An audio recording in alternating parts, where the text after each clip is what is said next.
beautiful photographs of some cats we want to share with you right now. Look, here they are. Oh. Nope, that's not a cat. Whoa. Oh, that is a cat on me. That's a cat on our dear Paige Hemis. Where? Yes, that's Yoga Kitty. Yoga. Okay. Oh, Yoga. Look, he's doing yoga. That's. Oh my goodness, what a beautiful. That's one in front of the other. Oh, how cute is that? That's little Bub. Oh, these are. No, this Cute. the book that I got, Letter to Your Cat, is so enchanting, and I went through it. It's chock full of all of those wonderful photographs of kittens. And my dear friend Lisa Erspamer just released her second book. It's called A Letter to My Cat, and also following the success of Letter to My Dog as well. And we are joined right now by, of course, Lisa, and then Paige, our very dear Paige Hemis, and my good friend Mariel Hemingway with their kitten. Well, you have two kittens, and Paige, this is your kitty. This is my kitty. I should say cat. Yes, I brought two, and one just took off. So, Okay. you guys might be adopting. Here in the house somewhere, but here. Yes, we'll have a chance to adopt. I guess these two little kitties are available for adoption. So, Lisa, why did you write this book? Well, the first book was A Letter to My Dog, and that did well. And then the cat people, my cat friends, wanted a cat version, so we did a cat book. And the cat letters. But there's more than just a cat and a dog book. There's a lot of letters to a lot of things. Yes. Oh, well, we have another one coming out in May, which is a letter to my mom. So it continues on infinitely. But we turned it into an anthology. Oh, okay. So I wanted to do a letter to my hair. Well, yeah. I mean, if it works, we'll definitely. So, the purpose? What is the like when you sit down? What are you supposed to get from that experience of writing a letter to your cat? Well, being an animal person, I have two dogs at home. I used to have cats. I probably will end up with a cat in the next couple of days as we. Or hours. By the end of the show. I'm such an animal lover, and I have such a deep connection to my pets. And when we did the first book, A Letter to My Dog, as the letters came in, at first we thought it was a really silly idea, but we thought it was fun and funny. But as the letters came in, we were crying hysterically around the table as we were trying to pick the ones that would go into the book. And so we realized that it was a lot more than just a silly idea. It's such an emotional connection that you have with your animals. Yeah. They end up like you're being one of the family, the children. They're definitely my children. Well, I know. For sure. And so I think that's why, and for whether you have cats or dogs, it's the same feeling. And I think that I always say, pets are really sort of the only form of unconditional love that exists. Yeah. They love you no matter what.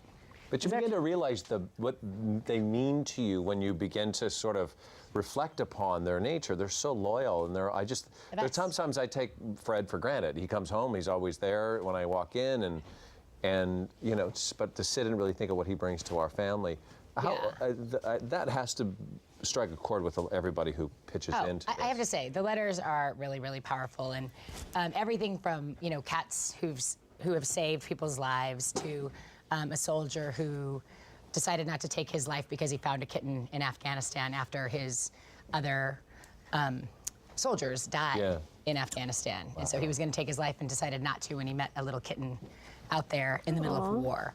And he ended up taking that cat home with him. So that cat saved his life. And I think the power and relationship that we all have with pets and our animals is far greater than people really realize. Yeah. And that's what I think these books have really captured. And for me, somebody who loves animals. And you raise awareness. We'll talk about the awareness and what you're doing with the foundation, but I wanted to ask Mariel now, your cat, you have a cat, you wrote a letter to your cat as well. Yes, I did write a letter to my Mr. Senor Mao. He actually had a different name, but he makes the sound now. Oh, dear. You want to share the letter? I will read my letter. Okay. Dear Mao. Oh, how beautiful. To be honest, I was never a big cat person till I met you. I feel we have been together in another life, or perhaps just another neighborhood. Because when you look at me with those intense pistachio-colored eyes, I know that I adore you. You are a fascinating boy with a head full of intrigue and a superior plan that will be revealed in your own time. I look forward to every day when you decide to make your plan known to me and to sharing our lives together. Thank you for gracing me with your elegant and feline fabulousness. Oh, that's so lovely. We do love our cats. Yes, you do. But I'm also looking for perhaps a kitty. Really? Well, you'll be able to bring one home with you tonight if you want. Hi. Oh, Paige, I'm looking at your beautiful cat. He looks like a little baby tiger. What kind of a cat is that? It's a Highland Lynx. And he was actually a rescue because he's not show quality.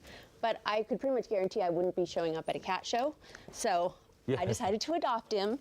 And it was really interesting writing a letter to your pets, because it's something we just don't do, because they're probably not going to read them.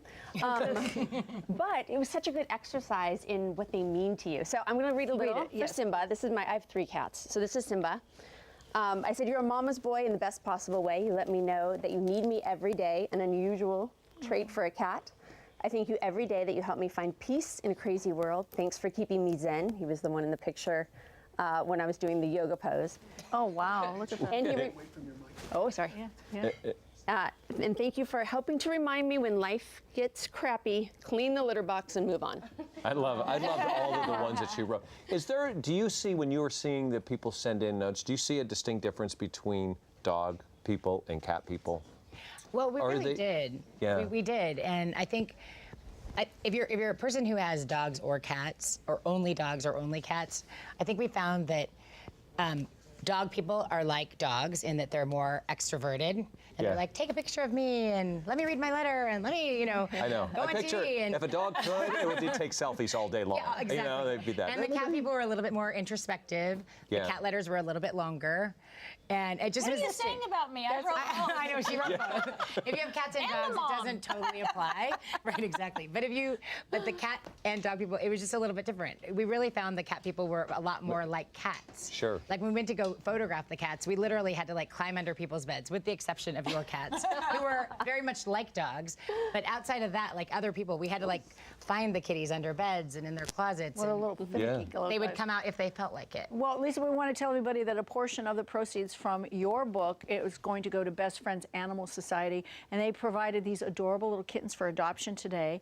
And so why is that important for you? I really believe that if more people knew how powerful that bond was, that there would be less homeless animals in There's our a lot shelters. in the and there's kitten so population. many. And I actually think that there are more kittens than people would ever imagine. And what I love about Best Friends is they have a whole kitty NICU in their Mission Hills place that we went and visited. And they have baby bottles. They feed little kittens with baby bottles. Can't believe how many Well, we have. didn't you say that kitten or cat can give birth every 2 months? Yes, And they every have 2 like months. 30. They can have it up to 30 little kittens at one time. Yes, something That's to that number. I might be mind-boggling. exaggerating that number, Yeah. but it's some outrageous amount Right. of number. So Sure. one cat in a lifetime can have so many kittens. And Yeah. so spayed and neutering obviously is super important. You know what I'd like to see after Letter to My Mom? I think it would be lovely if you could do a letter to my friend. Okay. Yeah, let's do that. I will. So we can. Christina's doling out work here at Home and Well, Family. no, letter to I my like that friend. one. Yeah. A Letter to My Cat available in stores now. For more on these wonderful little kittens, and if you're interested in adopting one, you can go to bestfriends.org and you get some Thank you. information. Thank you for there. sharing your story. and Thank your you. kittens with We us. are coming back with vegan chef Ayinda Howell, and he's going to show us some rich and